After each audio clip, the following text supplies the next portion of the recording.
Welcome into the Pack a Day podcast. I'm your host, Andy Herman. You can follow me on Twitter at AndyHermanNFL. We have to talk some NFL overtime. I'm going to give out my grades for the offense from Packers Bears this past week. We have some news and notes. We've got some injury updates. But let's start first and foremost with the biggest news from Thursday, that Kenny Clark has been added to the COVID list. We also got some good news that Jordan Love is returning and is off the COVID-19 injured list, so that's good news. But of course, the much bigger concern right now is for Kenny Clark, specifically going against the Ravens this weekend. The biggest is always the health of Kenny, and hopefully that he is doing okay and feeling okay, and if not, that he recovers quickly. That's always the first and foremost thought. But as a Packers podcast, we're of course going to talk about how it affects the team and missing out on Kenny Clark, who is the Packers' best defensive player. And as we have talked about on numerous occasions before, how this defense revolves around Kenny and everything that he can do from the middle of that defense. It is a very important player and one that they would very much miss if he's unable to play this weekend. Now, about that, the NFL announced new COVID regulations that they are rolling out for at least now for the remainder of the season. Who knows how much things will change moving forward with new variants and updates and everything, right? I'm going to look you in the eye and tell you wholeheartedly, I have zero idea what those new COVID regulations are. I don't have it in me right now to read any more about COVID regulations and what it means. Maybe tomorrow I will, but for this day, I will promise you I will research every salary cap thing as the Packers have this crazy offseason. I promise you that I will give you my grades and breakdown tape. I promise you I will give you every ounce of knowledge that I have about the NFL, the Packers. I will bring on amazing guests. I don't have it in me today, at least, to discuss COVID protocols anymore. I don't care. I don't know what they are. It's like to the point where just tell me who's playing and who's not playing, and we will get through that together, because who can play after what amount of time and how many negative tests, and if they're asymptomatic, if they're symptomatic, if they've been vaccinated, if they've been immunized, if they've been anything else, I do not care.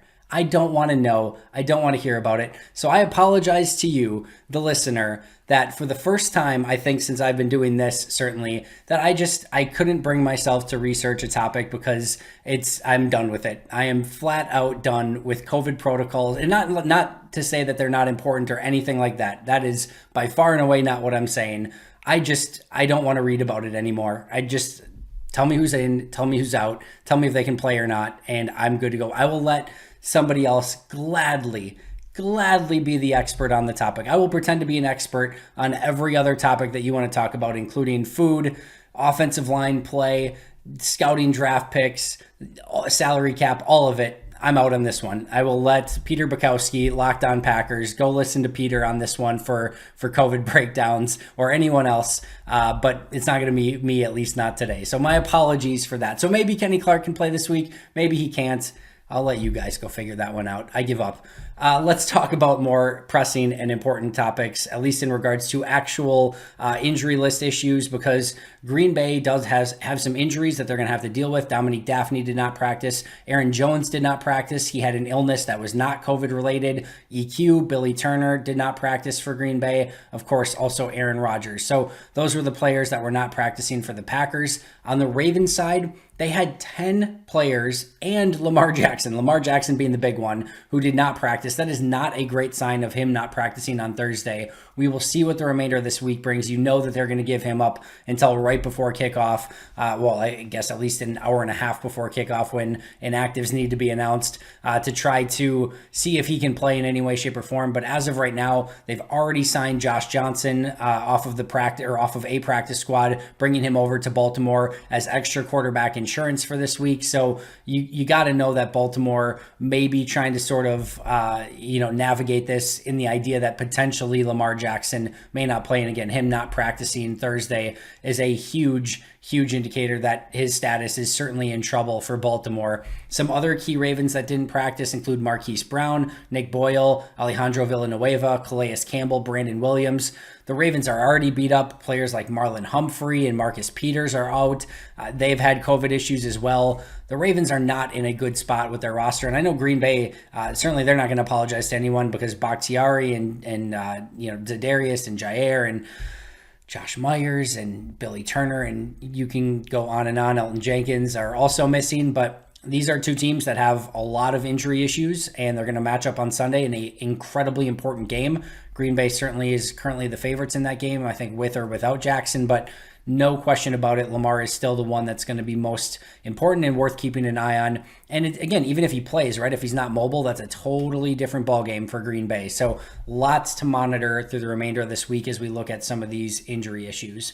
Also wanted to note some of the playoff scenarios for this week because those are certainly interesting as well. Like I said, I will research everything for you guys, stay for COVID protocols right now. But in regards to the playoff scenarios, I'm taking away all the ties, right? Like if there's a tie that happens, we'll get to that when it happens. But just assuming every game is a win or loss this weekend, there's basically three ways for the Packers to get into the playoffs.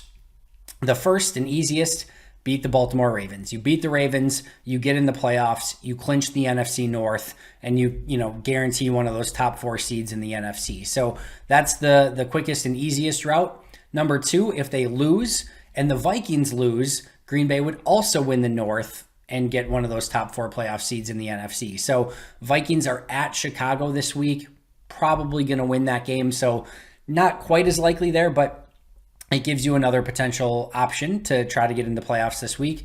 And then last but not least, should Green Bay lose and Minnesota win, there is one other avenue to get into the playoffs.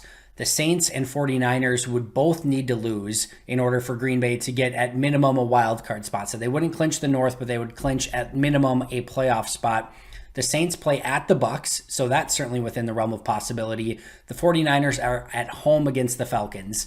Falcons still certainly in the conversation here, so that's not entirely out of the realm of possibility, but you would think that the 49ers are certainly going to be favorites in that game. So I would argue the easiest path is just winning your game, but there are a couple other opportunities for Green Bay to get into the playoffs this week if something would go wrong against Baltimore. All right. Let's talk about grades from this past game. We already went over the defensive grades. If you missed them, make sure to go back and listen to Tuesday's episode, I think it was. Also, you can check out Packer Report tomorrow, and I'll have my full grades up, or today as you're listening to this. But let's go through my top 3 graded players on offense this week. Aaron Rodgers, number 1, Davante Adams, number 2, and Allen Lazard, number 3. I think Rodgers and Adams are mostly self-explanatory. Semi-interesting that PFF didn't have a big game or a big grade on Rodgers this week. I know there were a couple plays early where he took a couple sacks, but man, unless they're counting like the ball to Lazard as potentially interceptable or the ball to Aaron Jones is like potentially there were a couple that maybe if the Bears players played a bit different that maybe they can get their hands on the ball or something. But I thought both of those were phenomenal throws. There's just not much on tape that you're watching Aaron Rodgers this week and saying, yeah, look at these were poor plays. Again, outside of maybe a couple sacks he took early in the game where he probably could have got rid of the ball a little bit quicker. I thought his reads were good. He consistently found open players. His deep ball down the sideline to Davante was amazing. His ball to Jones, his ball to Lazard, him drawing up plays to Davante Adams on his hand, the fake fade slant all of it, right? Rodgers was just totally in control of the offense, and I thought he played a fantastic game. And I think these last 3 games have been his 3 best of the season. So broken pinky toe, no broken pinky toe. He's just playing phenomenal football right now. He looks relaxed. He looks calm. He looks focused. He sort of looks, energized in a way, right? I'm sure not having to practice as much is giving him a little bit more life on game days, especially at this stage of his career.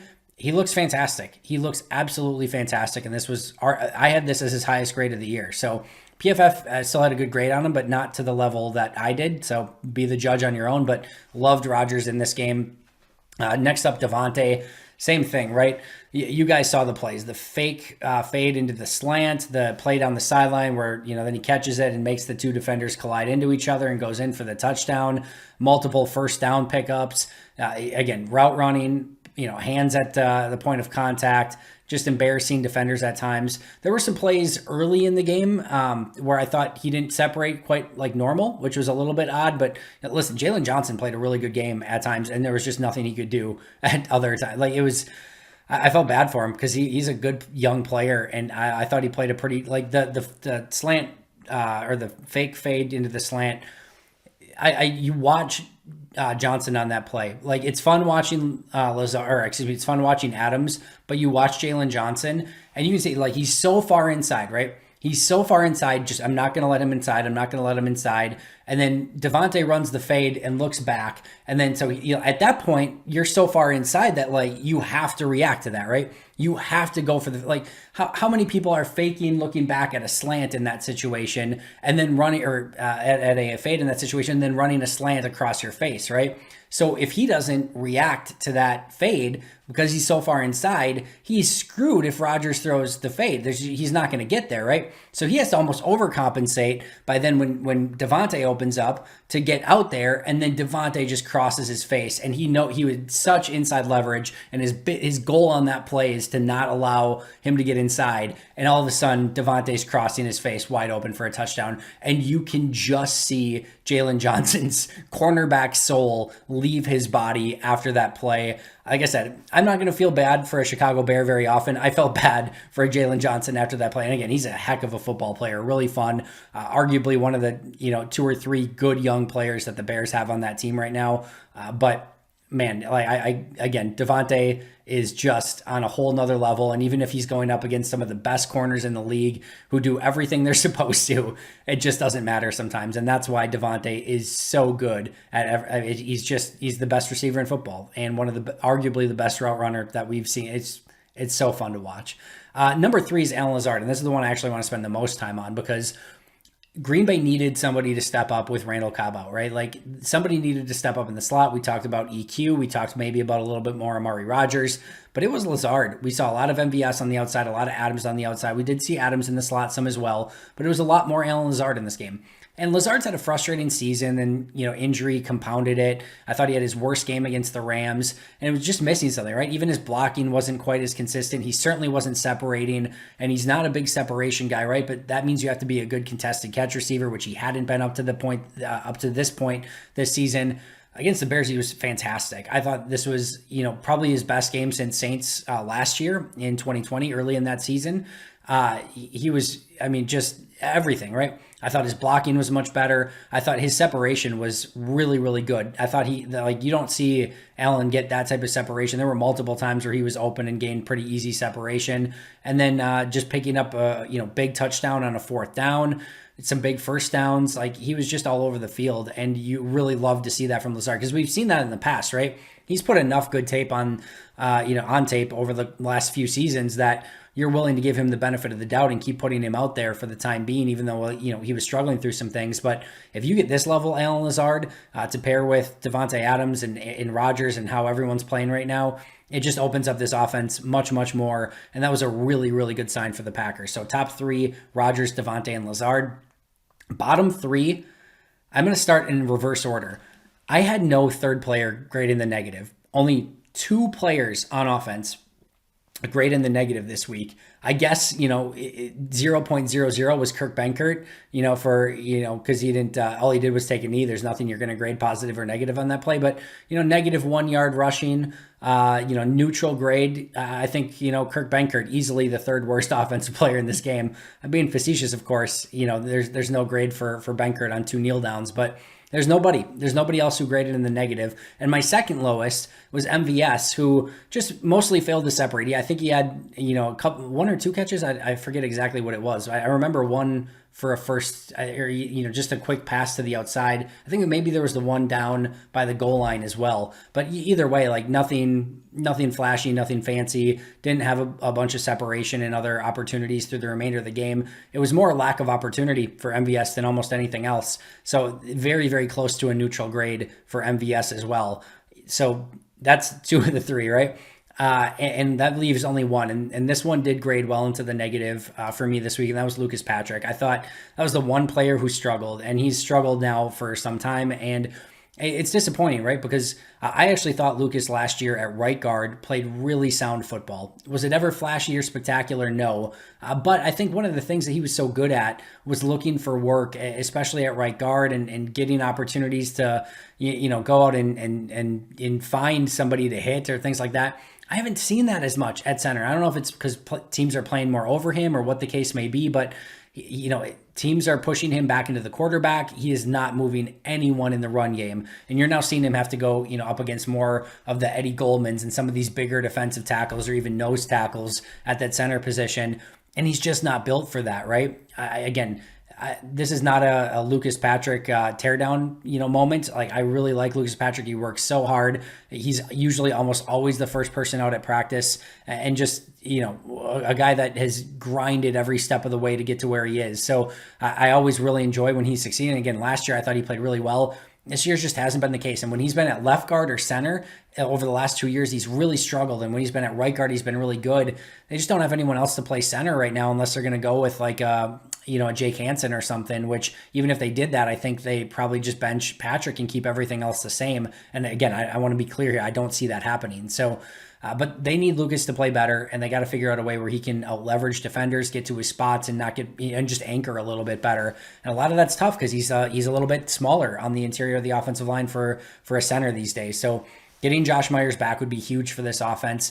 Patrick's struggling at center, and this was another example where everyone else was pretty much doing their job and having a nice game, and Patrick was struggling through the majority of it. So something to keep an eye on moving forward. So top 3, Rodgers, Devontae, Lazard. Bottom 3, Lucas Patrick, MVS, and then really nobody. There was nobody else who graded in the negative. So that's going to do it for me today. I said I was going to talk about NFL overtime. I could go into this for like 20 minutes, but really quick, I don't understand how you are still going with the team that wins the coin toss can go down and score a touchdown and the game is over. Yes, the other team should play better defense, but they have to. They have to play defense, and the Chiefs in this case were absolved of having to play defense. There's two things as the NFL should look at. One as a sporting, the overhead of a sporting competition, and the other as an entertainer, right? The first one from a sporting standpoint is competitive balance. You can tell me a lot of things about overtime. You cannot tell me that it's balanced. Both teams don't touch the football in that scenario. That is not competitively balanced. And right now, offenses are on top. So offenses, have the advantage of potentially being able to go down and score. But there may be a time where offenses are very challenged and defenses are well out front, or you just have two teams that are very poor on offense, and the team that gets the ball first could actually be at a disadvantage. Either way, it's not balanced. And that's the biggest issue that I have with it. That from a competitive balance standpoint, just not being equal is a huge issue for me. But on the other side, as just a pure entertainment product, your goal is to make the product as entertaining as possible. Who, as soon as Kansas City scored that touchdown, who didn't want to see Justin Herbert get a chance to rebuttal? And we've been there in the past with Patrick Mahomes in playoff games. We've been there with Aaron Rodgers in playoff games. Just give the other team an opportunity to rebuttal. And I don't know. I'm not going to go too much further than that, but as a competitive balance, it is not equal and not fair. And as a entertainment, it is less fun than what the alternative could be, in just giving the opportunity for Justin Herbert or Rodgers or Mahomes or whoever that may be in that situation an opportunity to go down and score and tie the game. All right, I'm done with that. I could go on for another 30 minutes minimum, but I appreciate you listening. I'll be right back here tomorrow with an all-new episode. But until next time, and as always, go Pack Go.